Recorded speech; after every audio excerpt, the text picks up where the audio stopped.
Bon matin les guerrières, je me sens privilégiée ce matin encore d'être capable d'être là et d'avoir un cœur à cœur avec vous parce que dans tout ce que je vais apporter, je veux être transparente avec vous. Je vais souvent mettre des exemples, qu'est-ce que j'ai passé dans ma vie. Et ce matin, j'avais à cœur les blessures du cœur.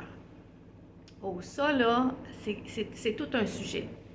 Vous savez, il y a des gens qui nous ont blessés dans notre vie de façon différente. Des amis, de la famille, des collègues de travail, notre mari, nos enfants. Moi, je voulais citer mon exemple pour vous montrer un témoignage vivant. C'est ça le but. Je vous avais parlé dans les autres capsules à propos des cordes qui étaient attachées. Je vous avais dit que j'avais vécu quelque chose de difficile. J'ai vécu quelque chose de très difficile à l'âge de 14 ans. Et cette personne-là a brisé mon âme, a brisé mon cœur, a brisé ma personne. Et je me suis mariée, j'ai eu des enfants, j'ai accepté Dieu dans ma vie. Malgré ça, je vivais avec le Seigneur, mais je ne m'apercevais pas que la blessure est en train de s'infecter. Ça veut dire que je le mettais plus loin et que j'essayais d'accrocher toujours un sourire à mon visage quand j'étais en présence des autres. Quand je me retrouvais seule ou que je me levais le matin seule, quand je me retrouvais seule avec moi-même puis seule avec Dieu, il y avait un vide dans mon cœur que Dieu ne comblait pas. Ça, je vous parle vraiment au début, quand j'ai accepté Dieu dans ma vie. Il y avait une douleur qui était là, puis je disais, Seigneur, j'ai un vide dans mon cœur, j'ai une tristesse. Je me levais le matin, j'avais une tristesse, puis je ne le savais même pas pourquoi. Ça a pris des années avant que je me rende compte, parce que moi, j'avais dit, c'est passé, c'est fini, je suis mariée, j'ai des enfants, tout est OK. Mais ça l'avait tellement touché mon âme que j'étais brisée en miettes et il y avait des réparations à faire. Tu sais, vous savez, quand on a une blessure physique, le corps fait qu'on cicatrise, mais si on n'en prend pas soin, on le désinfecte pas puis on ne met pas un plaster dessus. Et si on n'en prend pas soin, ça s'infecte.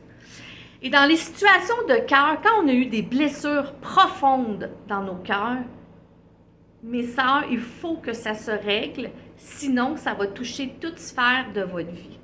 Et vous savez, quand on est blessé, on a tellement peur d'être blessé à nouveau qu'on ne laisse pas les personnes venir vers nous et on blesse des blessés, blesse les autres. Ma blessure était tellement grande que si quelqu'un me parlait ou me faisait de la peine, c'était c'était la trappe, c'était terminé avec moi, là. J'avais tellement souffert dans ma vie que je me disais, c'est pas toi qui va te permettre de venir encore me faire souffrir. Mais ça, c'est pas d'équilibre. On peut pas agir comme ça en tant qu'enfant de Dieu. Des frères, on aurait envie de le faire, mais on peut pas agir de cette façon-là. Fait que donc, si tu venais me briser, c'était terminé. Je t'éjectais de ma vie, là, parce que ma souffrance était tellement grande que je ne pouvais pas en rajouter. Et c'est ce que je trouve extraordinaire avec le Seigneur, c'est que le Seigneur nous fait avancer. Quand on réalise qu'on a un problème, parce que j'ai réalisé que j'avais un problème, j'ai été à la croix, j'ai été voir Jésus, j'ai dit, Seigneur, je ne veux plus avoir cette souffrance-là. Prends-la, montre-moi où je suis là-dedans. Et oui, le Seigneur m'avait montré que ce bobo-là était infecté, que ce bobo-là avait grossi, que ce bobo-là n'était pas guéri, puis que je devais aller à la croix et non par moi-même. Alors, j'ai été à la croix, j'ai demandé pardon au Seigneur de ne pas lui avoir laissé dès le début. Puis moi, je vous dis ce matin, pour savoir si vous êtes guéri ou pas, vous savez, dans la parole de Dieu, Jérémie, c'est un prophète dans l'Ancien Testament, il a fait les lamentations de Jérémie parce que Jérémie souffrait et se lamentait. Et j'ai retenu Jérémie 17, 9 qui dit « Le cœur de l'homme est tortueux, par-dessus tout, qui peut le connaître à part Dieu? Fait que oui, il y a des personnes qui vont vous blesser. Il y a des personnes où vous ne pouvez même pas vous imaginer des gestes ou des paroles qui peuvent sortir de leur bouche pour vous blesser. Mais moi, je vous dis qu'il y a de l'espoir parce que dans le psaume 147,3, la parole de Dieu nous dit « Il guérit ceux qui ont le cœur brisé et il pense leurs blessures. » Et si tu veux savoir, guerrière, si tu es blessée ou pas, dans les Lamentations de Jérémie, ça nous dit « Quand je pense à ma détresse et à ma misère, quand mon âme s'en souvient et que mon âme est abattue au-dedans de moi. » Quand tu penses à la situation puis les larmes te coulent, guerrière, c'est parce que tu n'es pas guérie. Tu n'es pas guérie, guerrière. Moi, je te dis, ce matin, j'aimerais tellement que tu avances avec le Seigneur, parce qu'un cœur brisé avance pas normalement.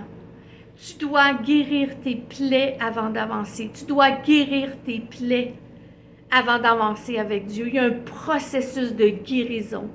Jésus il est là. Jésus veut te faire du bien. Accepte la guérison de Jésus. Laisse-lui mettre son baume. Laisse-lui mettre son plaster sur ton bobo qui est infecté. Jésus attend juste ça. Garde-le pas pour toi. Garde-le pas pour toi. Ça détruit. Ça détruit les personnes alentour de toi. Veux pas, un cœur pas heureux, un cœur que mal déverse vers les autres. Notre souffrance, c'est humain, c'est comme ça. Va à Jésus. Montre au Seigneur, demande au Seigneur, Seigneur, montre-moi, je ne sais pas comment m'en débarrasser. Va à la prière, le Seigneur, il va t'aider étape par étape. C'est des étapes, la guérison du cœur. Et il n'y a pas un psychologue, puis il n'y a pas personne qui peut guérir. C'est des délivrances. Si tu as besoin d'une délivrance guerrière, te délivrer, te libérer enfin une fois pour toutes sur ces blessures qui empoisonnent ton âme, sur cette blessure qui est infectée, va à Jésus. Jésus attend que ça. Jésus attend ta blessure. Il est mort sur la croix pour tes blessures. Prends-la, donne-la et tu vas voir comment Dieu, étape par étape, va te montrer comment agir et ton comportement avec les autres va changer. Vous savez, guerrière, des fois dans une vie, c'est juste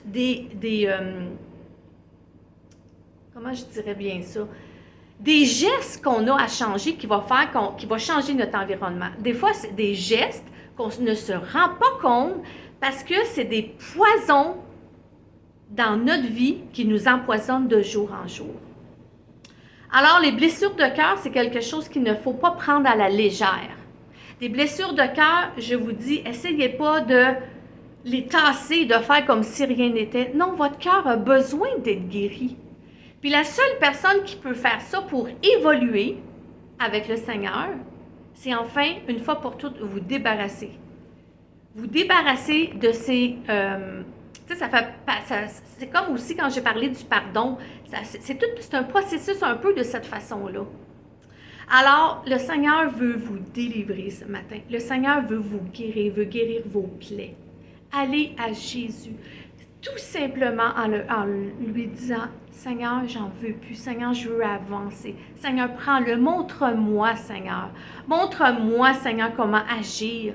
Parce que des fois, on a tellement été blessés qu'on perd notre identité et on ne sait plus en tant que femme qui nous sommes. Demande au Seigneur et petit à petit, le Seigneur, il va te remontrer à nouveau, comment vivre en tant que femme. Afin que ces blessures-là ne prennent plus la place, tu vas devenir encore plus belle, guerrière. Plus belle parce que ton cœur va être guéri. Amen. Donc, je ne voudrais pas prendre plus de temps. Je veux juste prier avec vous. Alléluia. Merci, Seigneur, pour ce message, Seigneur. Que ce message puisse avoir un impact, Seigneur, dans la vie des guerrières, Seigneur. Tu connais la situation de chacune, Seigneur. Viens, Seigneur, et guéris les cœurs. Montre-leur par ton Saint-Esprit à être une nouvelle créature, à vivre d'une façon nouvelle, à penser d'une façon nouvelle, à guérir leur cœur. Que le cœur, Seigneur, soit un cœur nouveau en eux, Seigneur. Afin, Seigneur, qu'à l'entour d'eux, Seigneur, les gens puissent voir le changement. Et qu'il puisse être un témoignage, qu'un jour, Seigneur, ils puissent en parler. Seigneur, je te prie de les toucher, de les garder, au nom de Jésus. Et moi, je vous dis, guerrière, qu'en faisant ce processus-là, vous allez être capable d'aider les autres. Vous allez être libre un jour. Moi, j'ai vécu des choses terribles. Et si je suis là encore, c'est à cause de Dieu parce que je ne serais plus là. Puis moi, je vous dis, tout ce que j'ai vécu, je dis à Dieu, merci Seigneur parce que je suis un témoignage vivant que tu m'as sorti de ça. Tu te guéris mon cœur, tu as fait des miracles dans ma vie. Et guerrière, tu n'es peut-être pas à cette étape-là, mais tu vas arriver à cette étape-là. Tu vas pouvoir aider d'autres femmes. Tu vas pouvoir être un témoignage vivant. Tu vas pouvoir partager comment ton cœur était brisé et comment Dieu t'a délivré. Alors, c'est un processus, c'est une guérison. Un cœur brisé, c'est à prendre en considération, mais il y a de l'espoir parce qu'un jour, tu vas être un témoignage vivant pour les autres et tu vas pouvoir aider d'autres femmes. Alors, ne te décourage pas, guerrière, il y a de l'espoir, on s'en sort plus que vainqueur. Soyez bénis, je vous souhaite un beau mercredi et on se revoit mercredi prochain. Je vous aime. Bye!